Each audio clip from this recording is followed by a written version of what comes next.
কেমন আছে সবাই? আমি চলে এসেছি নতুন একটা ব্লগ নিয়ে।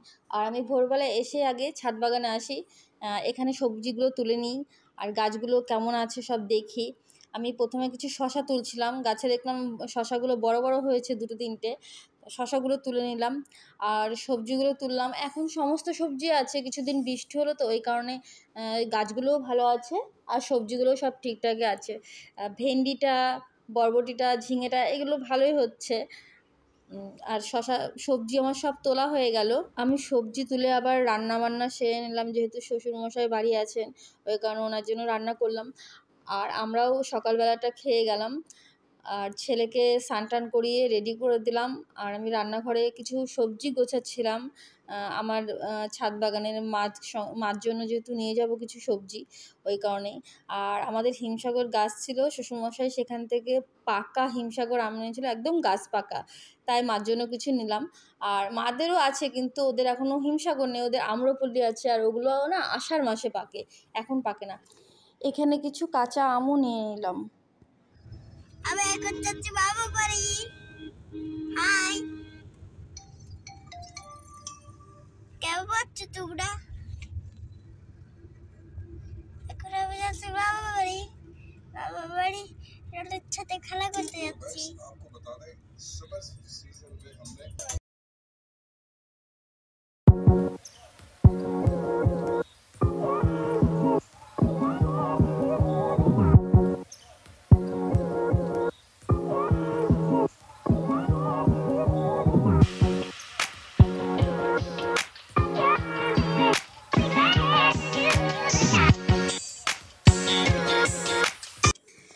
আমরা বাড়ি চলে এসেছি, বাড়ি চলে এসে দেখি পূজা মাছ মাংসগুলো ধুয়ে নিচ্ছে। আর এটাই ভাইয়ের বউ, ও পূজা, ও ক্যামেরার সামনে আসতে চায় না। আর এখানে জ্যান্ত ট্যাংরা মাছ ছিল, ইলিশ মাছ ছিল, মাটন আর চিকেন সব রকমই ভাই বাজার করে নিয়ে এসেছিলো। বাবা যেহেতু যেতে পারে না। আর এদিকে মার রান্নাও হয়ে গেল সব নিয়ে। আর মাটন রান্না করেছিল, বেগুন আলু দিয়ে জ্যান্ত ট্যাংরা মাছের ঝোল, আর উচ্ছে আলুর তরকারি, মেয়ের জন্য পনির, স্যালাড, আর পোস্ত পাতা দিয়ে একটা কুমড়ো পাতার পোস্ত পাতা, ওটা মেয়ের জন্যই ছিল, গন্ধরাজ চিকেন, চাটনি, এ কটাই আজকের ডিশ ছিল।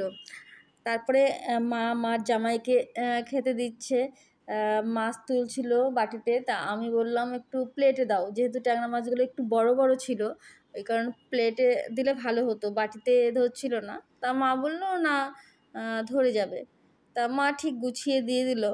তারপরে আমরা খাওয়া দাওয়া করে আবার রেস্ট নিলাম। আর মেয়ের জন্য আরেকটা জিনিস ছিল, মামা নিয়ে এসেছিলো বিরিয়ানি। ও মাটন, গন্ধরাজ চিকেন কোনোটাই খাবে না, ও চিলি চিকেনটা এখন একটু আধটু খায়, আর চিকেন 65 এইগুলো মানে চাইনিজ টাইপের ডিশ, মাঞ্চুরিয়ান টাইপের ডিশগুলো চিকেনের ও খায়, তাছাড়া কোনোটাই ও পছন্দ করে না। আরো দাদা আছে, অনেক হয়েছে, সে প্রথমবার অনেক হয়েছিল, কেটে ফেলে দিলাম না গাছ মাথা, ওই কারণে না উঠে আসছিল উপরে। তো লাল হয়নি ওই বলো তো, বাপ পেতে পেতে লাগবে। এই দেখে এটা পেকেছে রে। হ্যাঁ হ্যাঁ পেকেছে, কি বড়, ওই দেখ একটা থোকা, বাবা ওটাও তো বড়, পাকবে বল আরো, থাক এই যে এখানে আছে, থাক থাক থাক, ওইগুলো আছে তো, যাস নি যাস থেকে। ও এই তো অনেক হয়েছে, এখান তো অনেক আছে। ওই তো ওখান কত আছে। গাছ কিন্তু সেরকম বড় হয়নি বল। আর ভাইয়ের সঙ্গে গাছ নিয়েই গল্প করছিলাম। আর এই গাছগুলো বাবা আগে লাগাতো, বাবা একটা অ্যাক্সিডেন্টের পর একটু অসুস্থ হয়ে গেছে ওই কারণে এখন ভাই লাগায়, আর ও পছন্দ করে বেশি ফলের গাছ লাগাতে। তো চলে গেল, ও যেহেতু এখন একটু বাজারে যাবে ওই কারণেও চলে গেল। ওর লাগানো ফলের গাছগুলো অন্য একদিন দেখিয়ে দেবো। তোরা গাড়ির দোকান দিয়েছিস তো বাবা, ক্রিকেট খেলে এসে তোরা ঘেমে গেলি আবার। হ্যাঁ দেখছি তো, চুলগুলো সব ভিজে গেছে। হ্যাঁ তো কি অবস্থা।